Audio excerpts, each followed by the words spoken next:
Welcome to సమర్థ Bharat educational channel. Education ఫీల్డ్లో ఉన్న లేటెస్ట్ అప్డేట్స్ని ఎప్పటికప్పుడు మీకు అందిస్తున్న సమర్థ భారత్ ఎడ్యుకేషనల్ ఛానల్ని ఆదరిస్తున్న మీ అందరికీ మా ధన్యవాదాలు. ఇప్పటివరకు మన ఛానల్ని మీరు సబ్స్క్రైబ్ చేసుకోకుండా ఉంటే ఖచ్చితంగా సబ్స్క్రైబ్ చేసుకోండి. సబ్స్క్రైబ్ చేసుకోవడమే కాకుండా పక్కనే ఉన్న బెల్ ఐకాన్ని ప్రెస్ చేశారంటే ఎడ్యుకేషన్ ఫీల్డ్లో మనం ఇస్తున్న లేటెస్ట్ న్యూస్ ఇన్ఫర్మేషన్తో పాటు కెరియర్ గైడెన్స్ సంబంధించిన ఇన్ఫర్మేషన్తో పాటు వర్క్ ఫ్రమ్ హోమ్ జాబ్స్ కానివ్వండి, కార్పొరేట్ స్కాలర్షిప్స్ కానివ్వండి, మరియు స్టూడెంట్స్కి ఎంతగానో ఉపయోగపడే ఇంటర్న్షిప్ సంబంధించిన ఇన్ఫర్మేషన్ ఏదైతే ఉందో అదంతా కూడా మీకు నోటిఫికేషన్ రూపంలో వస్తుంది. ఇక ఈరోజు ఈ వీడియోలో ఇంజనీరింగ్ ఫీజులపై అపక్మా న్యాయ పోరాటం అనే అంశం మీద మీకు ఇన్ఫర్మేషన్ అనేది ఇస్తున్నాను. ఇక వివరాల్లోకి వెళ్ళామంటే, ఇంజనీరింగ్ కళాశాలల ఫీజులను నిర్ణయించడంలో పారదర్శకత లోపించిందని, ఈ అంశంపై హైకోర్టుని ఆశ్రయించాలని అపక్మా అంటే Andhra Pradesh private engineering colleges management association వాళ్ళు తీర్మానించినట్లు సమాచారం అన్నమాట. ఏ ప్రాతిపదికన ఫీజులు నిర్ణయించారో రెగ్యులేటరీ కమిషన్ని కోరుతూ సమాచార హక్కు చట్టం కింద దరఖాస్తు చేయాలని కూడా నిర్ణయించారు. అయితే ముందుగా సీఎం గారిని కలిసి విజ్ఞప్తి చేయాలని, ఆయన స్పందనను బట్టి హైకోర్టుకి వెళ్ళాలో లేదో నిర్ణయం తీసుకుంటారని తెలియజేయడం జరిగిందనమాట. మనందరికీ తెలిసిందే, ఈ సంవత్సరం ఈ ఇంజనీరింగ్ ఫీజులు డిలే వల్ల, ఈ ఇంజనీరింగ్ ఫీజులు ఫైనలైజేషన్ డిలే వల్ల మనకు వెబ్ ఆప్షన్స్ ప్రక్రియ అనేది కూడాను చాలా డిలే అయ్యి చివరికి మనం డిసెంబర్లో ఆ వెబ్ ఆప్షన్స్ అనేది పెట్టుకుంటున్నాం అనమాట.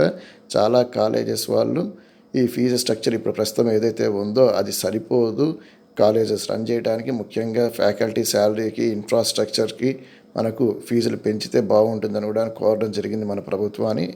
అలాంటి టైంలో మనకు రాబోయే 3 సంవత్సరాల వరకు కూడాను ఇదే ఫీ స్ట్రక్చర్స్ కొనసాగించాలని మన రాష్ట్ర ప్రభుత్వం సంచలనాత్మకమైన నిర్ణయం తీసుకోవడం జరిగింది. ముఖ్యంగా మన రాష్ట్రంలో ఈ సంవత్సరం చాలా కొత్త కోర్సులు, హై ఎక్స్పెండిచర్ ఉండే కోర్సెస్ని ఇంట్రడ్యూస్ చేయడం జరిగిందనమాట.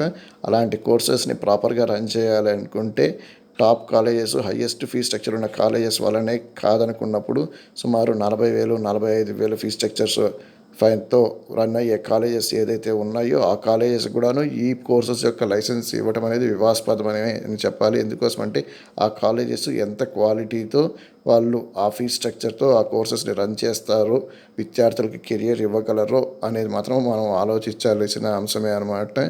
మనకు ముఖ్యంగా మన రాష్ట్రంలో ప్రైవేట్ కాలేజెస్లో ఎప్పుడూ టాప్ 3లో కట్ ఆఫ్ ర్యాంక్స్లో ఉంటున్న కాలేజెస్ ఏవైతే ఉంటున్నాయో వాటికి హయ్యెస్ట్ ఫీ స్ట్రక్చర్ కాకుండా తక్కువ ఫీ స్ట్రక్చర్ ఇవ్వటమే కాకుండా తక్కువ పర్ఫార్మెన్స్ ఉన్న కాలేజెస్కి హయ్యెస్ట్ ఫీ స్ట్రక్చర్స్ ఇవ్వడం కూడాను కొంచెం వివాదాస్పదమే అయిందని మాత్రం తెలుస్తుంది.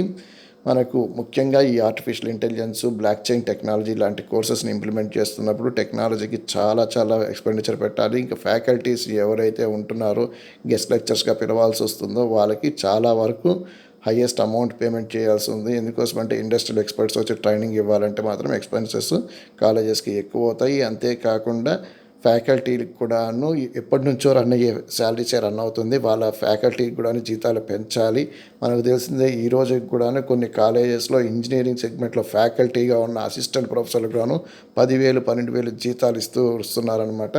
అందువల్లే ఇంజనీరింగ్ కాలేజెస్ డెవలప్ అవ్వట్లేదు, వాళ్ళు ఎక్కువ ఎఫర్ట్స్ పెట్టలేదు, విద్యార్థులకి కెరియర్స్ ఇవ్వలేకపోతున్నారనే అంశం కూడా అందరికీ తెలిసిన విషయం. కాబట్టి రాష్ట్ర ప్రభుత్వం అప్రాప్రియేట్ నిర్ణయం తీసుకోవాలని మాత్రం అనుకుంటాను. ముఖ్యంగా విద్యార్థులకి మంచి కెరియర్ ఇచ్చే కాలేజీలకి వీలైనంత సపోర్ట్ ఇవ్వాలి. అందువల్ల విద్యార్థుల భవిష్యత్తు బాగుంటాయి, ఆ కాలేజీ ఇంకా ముందుకు వెళ్తుందని మాత్రం ఆశిస్తున్నాం. థ్యాంక్స్ ఫర్ వాచింగ్ సమర్థ భారత్ ఎడ్యుకేషనల్ ఛానల్.